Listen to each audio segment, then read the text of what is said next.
ये समझ सबके साथ ऐसा होगा। और अगर आप इससे चूक गए तो फिर कुछ नहीं मिलना, फिर वही 84, फिर वही दुख, फिर वही जन्म मरण, वही रोग, वही बीमारी, वही लगन। किससे लगाई हमने? दुनियादारी से लगाई। अगर लगन हम नाम से लगाते, गुरु से लगाते, तो हमारा कल्याण होता। आप सभी को प्यार भरी राधा स्वामी जी। देखिए, जो आज का सत्संग का विषय है उसे महाराज जी ने बताया कि सत्संग संतों की चेतावनी है। इस चेतावनी से कुछ सवर जाते हैं तो कुछ बिखर जाते हैं। बाधाएं हर एक के जीवन में आती है। जो सतगुरु के पल्ले लगे रहते हैं वे सवर जाते हैं, और जो जीवन की बाधाओं से घबरा कर गुरु से विश्वास उठा लेते हैं वे बिखर जाते हैं। गुरु के सामने जो शिष्य दिन प्रतिदिन रहता है, गुरु के वचनों में रहता है, उस व्यक्ति का जीवन बहुत ही साकार और सरल बन जाता है, क्योंकि गुरु की रहमत उस पर आ जाती है। और जो व्यक्ति गुरु से दूर भागता है, जो व्यक्ति गुरु की आज्ञा में नहीं रहता, उस व्यक्ति का जीवन बिल्कुल पाप से भी ज़्यादा, नरक से ज़्यादा बन जाता है। और साथ ही महाराज जी ने बहुत प्यारी प्यारी बातें सत्संग में बताई है। तो चलिए, आपका कीमती समय तो सत्संग को शुरू करते हैं। कृपया सत्संग को पूरा सुनकर पुण्य भागीदार अवश्य बनिए। राधा स्वामी। इसलिए ये सोचने का नहीं, ये करनी का मार्ग है। करनी क्या है कि इंसान अच्छे गुणों को अपना के उस सच्चाई के रास्ते पे चलता जाए। अपने मन को ऐसे सीमित करके उस दायरे में रखे, गुरु की आज्ञा में। जो गुरु उनको उपदेश करता है उनकी बातों को मानता हुआ चला जाए तो उसको कोई दुख और कष्ट और कलह नहीं होगा।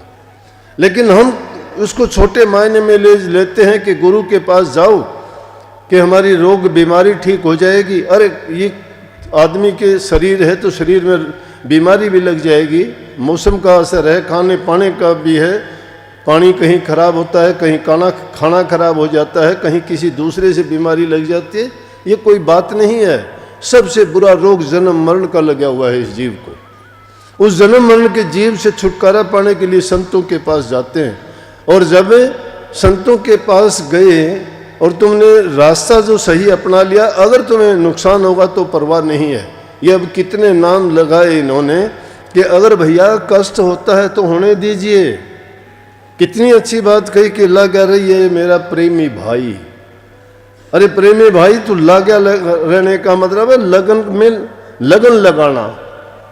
उस लगन में प्रेम भी आ गया, उसमें इंसान का लगाव जो है वो कैसा होना चाहिए कि उसको अगर हालात कभी कभी विपरीत आ जाएं तो घबराना नहीं, अच्छे आ जाएं तो उसमें भी ज़्यादा उसको अभिमान करने की ज़रूरत नहीं। अगर अच्छा हो जाता है तो शुक्राना करना चाहिए, शुक्र है मालिक का कि ये अच्छा समय दिया, खुशी का मौका दिया।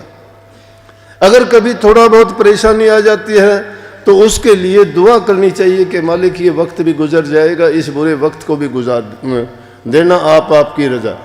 तो सत्संगी जो होगा, जो भी नाम का अभ्यास करता है, सुमन करता है, ध्यान करता है और गुरु पर जिसका यकीन है, वो इन दोनों परिस्थितियों में कभी ना तो घबराता है ना अभिमान में आता है। ये सच्ची भक्ति का रास्ता है। बड़े बनने के लिए ये नहीं है कि तुम बड़े बन के जाके बैठ जाओगे। बड़े नहीं, बड़े तो बड़े काम करने से बनता है। एक छोटी सी कहानी बताऊंगा। अमेरिका का राष्ट्रपति जॉर्ज वाशिंगटन राष्ट्रपति भवन से निकल के एक दिन गया कि देखूं कहीं कोई काम चल रहा था। चलते चलते रास्ते में देखा तो 4-5 मजदूर एक पत्थर को उठाने का काम कर रहे हैं, लेकिन उनसे काम नहीं होता, वो उठता नहीं है, भारी है।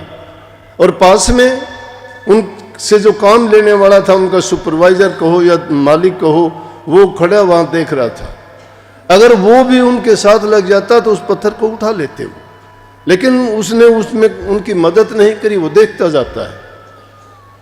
जॉर्ज वाशिंगटन उनके पास गया और जाके वो कहने लगा कि आप इसको क्यों नहीं उठाते? बोला कि ये इनका काम है, मेरा काम नहीं है। खुद राष्ट्रपति जी उसके साथ लगे। जॉर्ज वाशिंगटन उनको पत्थर उठाने में लग गए और सब मिलके वो पत्थर जब उठा लिया और उठा के कहने लगे कि अगर आप मदद कर देते तो क्या होता है? बोला मैं इनसे काम लेने वाला हूँ, मैं काम करने वाला नहीं हूँ। मैं इनसे काम लेता हूँ, काम करवाता हूँ। बोला कि जब ऐसे काम में बाधा आती है तो आपको करवा भी देना चाहिए, लेकिन कोई बात नहीं, अब तो इनका काम हो गया है और आगे से भी अगर कोई ऐसा काम हो ना तो अब राष्ट्रपति भवन में जाके जॉर्ज वाशिंगटन को याद कर लेना, फिर कोई काम ऐसे अड़े तो मैं करवाऊँ। बड़पन की निशानी ये है।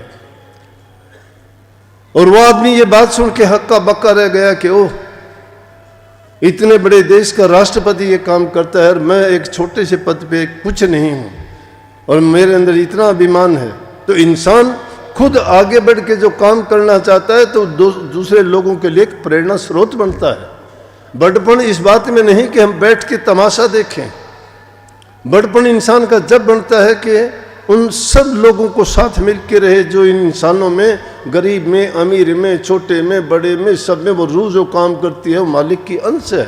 ये सभी परमात्मा की संतान हैं, उनमें ये भेद नहीं करना चाहिए। और संतों ने, फकीरों ने तो ये उदाहरण पेश किए कि बड़े बड़े राजा बादशाह अपने राजकाज को ठोकर मार के और इसे भक्ति के मार्ग पर चले तो उन्होंने ये परवाह ही नहीं की कि कौन क्या कहता है, कौन क्या करता है। उनको ये नहीं थी, कहीं रंका बंका का नाम लिया, कहीं नामदेव का नाम लिया, कहीं सैन भगत का नाम लिया, कहीं बलख बुखारे के बादशाह का नाम लिया। इन सब के नाम ये एग्जाम्पल ऐसे थे कि जिन्होंने अपने जीवन में ऐसे काम करके दिखाए, सिद्ध करके दिखाया कि देखो लगन लगाने से हर समस्या हल हो सकती है, हर बड़े से बड़े काम को हम आसानी से कर सकते हैं। जीवन में ये सिर्फ इतना ही जीवन नहीं है कि खाए पिए ऐश करा सोए उठे जग लिए। इससे पहले भी शब्द ऐसा ही था कि इस जीवन ये बीती जा रही है, बीता जा रहा है, पता ही नहीं चलता कब समय निकल गया हाथ से। बाड़ू की मुट्ठी अगर भर लेते हो और एक एक कण कण करके खिसक के निकल जाता है, मुट्ठी कब खाली हो जाती है पता नहीं। पता लगता है जब तक हालात ये हो जाते हैं कि हम सब कुछ खो चुके होते। जीवन का यही मतलब नहीं है कि हम जिस हालात में हैं हमें सब चीज़ों की, हमें जो ज़रूरत है वो हमारे पास से मौजूद हैं और उनका आनंद हम लेते हैं। लेकिन ये आनंद कितने दिन तक आएगा? जो इन हालात से गुजरे हैं उनके ज़रा पूछ के देखिए। जो संत त्रिकालदर्शी हुए, जो उस मालिक का संदेश लेके आए, वो जीवों को बहकाते नहीं बल्कि स्पष्ट रूप में उनको दर्पण दिखाते हैं कि देखिए ये समय सबके साथ ऐसा होगा और अगर आप इससे चूक गए तो फिर कुछ नहीं मिलना, फिर वही 84, फिर वही दुख, फिर वही जन्म मरण, वही रोग, वही बीमारी, वही लगन। किससे लगाई हमने? दुनियादारी से लगाई। अगर लगन हम नाम से लगाते, गुरु से लगाते तो हमारा कल्याण होता, लेकिन गुरु से लगन हमारी कच्ची होती है, नाम से कच्ची होती है। और मैं तो कहता हूं कि वो भागी लोग हैं जिनको राजस्व मत में, परंतु जो लोग ये नाम लेके दुष्टता और धृष्टता करते हैं उनका लेखा मालिक लेगा, बच नहीं सकते। ये श्राप नहीं है, जो क्योंकि ये कर्म का फल है।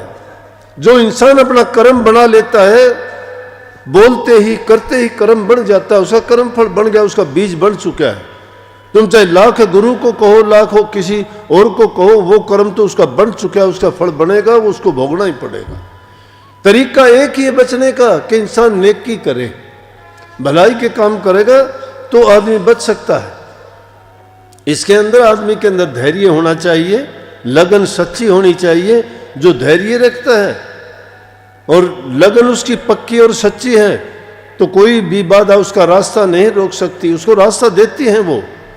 हालात उसके जो विपरीत होते हैं वो भी उसके मददगार और सहायक बन जाते हैं। लेकिन हमारा सोच सकारात्मक होनी चाहिए। जो इंसान पहले से ही सोच लेता है कि मैं ऐसा नहीं कर पाऊंगा, ये ऐसा नहीं हो पाएगा, तो वो गलत है। हम सही सोच इसलिए बताते हैं कि वो नाम ताकत देता है, उस नाम में बड़ी शक्ति है। अरे नाम लेने से तो पत्थरों को भी तिरना पड़ गया था। जब राम सेतु बनाने लगे थे लंका तक पहुंचने के लिए, राम का नाम ही तो लिख लिख के पत्थरों को तैरा दिया था। जो नाम पत्थरों को तैरा सकता है तो जिंदा इंसानों को क्यों नहीं तैरा देगा? लेकिन ये बात जानते भी हैं, समझते भी हैं, फिर भी हम वो काम क्यों नहीं करते? क्योंकि हमारा मन बड़ा चंचल है, मानता नहीं है, इसको समझाने से भी नहीं मानता है। ये इंद्रियों के द्वारों पर बैठ के अपनी मनचाही बातें करता है, कभी किसी रस में कभी किसी रस में डूबा रहता है। और वो रस कितनी देर के लिए आनंद देते हैं? चंद क्षण के लिए, कुछ ही मिनटों के लिए हैं।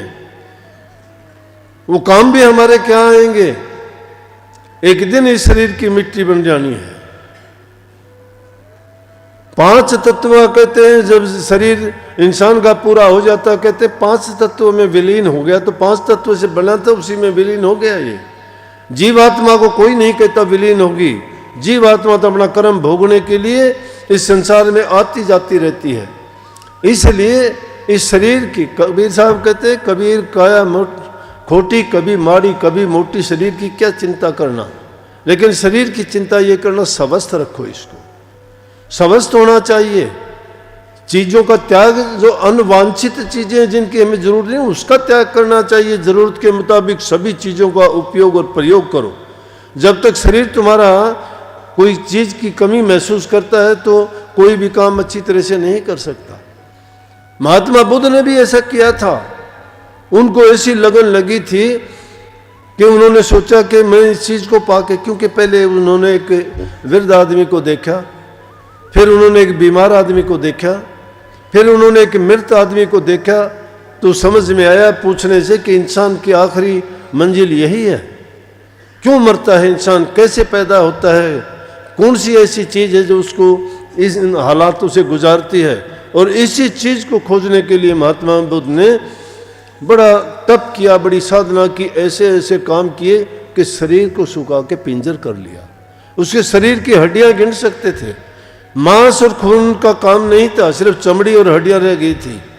एक पेड़ के नीचे बैठे बैठे उसमें इतनी हिम्मत नहीं थी कि चल फिर बीस के, और एक सुजाता नाम की लड़की ने उसको ज्ञान दे दिया। कबीर साहब ने तो उसको ये कहा कि बम्बी मत पीटे बावरे, सरप न मारा जा, बम्बी किसी को ना डसे, सरप सभी को खा। किस, ये शरीर एक बम्बी है, एक सांप करने का घर है। इसके अंदर सांप कौन बैठा हुआ, मन बैठा हुआ है। मन को तो सुधारते नहीं हो, शरीर को साथ तुम धींगा मस्ती करते हो, इसको खाना छोड़ देते हो, पीना छोड़ देते हो, या अग्नि के बीच में तपाते हो, जल में खड़े हो जाते हो। शरीर ने क्या दोष किया है? उसी महात्मा बुद्ध ने उन चीज़ों को और उसकी बात को मान के और अपने जीवन में आगे ये सोचना पड़ा और कहना पड़ा कि हाँ, ये मेरी गलती थी कि मैंने अपने शरीर को इस प्रकार से दुख दिया, कष्ट दिया। त्याग जरूरत के मुताबिक त्याग होना चाहिए। ये नहीं कि हम अपने आप को ही जब रोगग्रस्त कर देंगे, कमजोर और दुर्बल कर देंगे, निर्बल और असहाय कर देंगे, दूसरे का सहारा तकेंगे, क्या करेगा ये? जरूरत के मुताबिक जो शरीर की चीजें हैं शरीर को दो, लेकिन इसके अंदर जो मन है, मन के कहे पर उसकी चाल को उसको करो, उसकी निरख परख रखो। वो हमें भटकाता है और कहने से मानता भी नहीं है, समझाने से। इसलिए गुरु की जरूरत यहाँ पड़ती है। उस मन को, मन से ताकतवर हमारा गुरु है। गुरु के अधीन कर दीजिए मन को। गुरु के अधीन करते हैं। परंपरा बनी हुई है कि गुरु को तन भी दे दिया, मन भी दे दिया, धन भी दे दिया।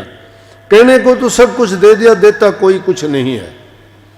तन मन अगर गुरु को दे दिया, तुम्हारे पास रहा क्या? आस्था और विश्वास रहना चाहिए, तुम्हारी श्रद्धा और यकीन होना चाहिए। ये सारी चीजें दे के भी तुम्हारा यकीन अगर दृढ़ है, श्रद्धा तुम्हारी दृढ़ है, विश्वास तुम्हारा पक्का है, तो समझो तुमने दे दिया। सत्संग को पूरा सुनने के लिए का बहुत बहुत धन्यवाद। हम आशा करते हैं आपने सत्संग को बड़ा ही ध्यान से सुना हुआ। तो जैसे पेशा संगत जी आपने सत्संग में सुना, महाराज जी ने बताया कि संतों की जो वाणी होती है वो चेतावनी होती है। अगर इसे व्यक्ति समझता है तो उस व्यक्ति का जीवन सफल बन जाता है। अगर हम संतों के शरण में रहते हैं और उनके उपदेशों को मानकर उनके उद्देश्य पर चलते हैं तो हमारा घर परिवार सवर जाएगा, हमारा जो जीवन है वो सवर जाएगा, सफल बन जाएगा। और जैसा ही महाराज जी ने बताया कि जो व्यक्ति गुरुमुख होता है उस व्यक्ति के जीवन में कभी कठिनाइयाँ आ नहीं सकती, और जो व्यक्ति गुरुमुख नहीं होता, दोषद्रोही गुरुद्रोही होता है, उस व्यक्ति के जीवन में कभी सुख नहीं आ सकता। वह व्यक्ति नरक जैसा जीवन जिएगा और अपने जीवन को हमेशा कोसेगा।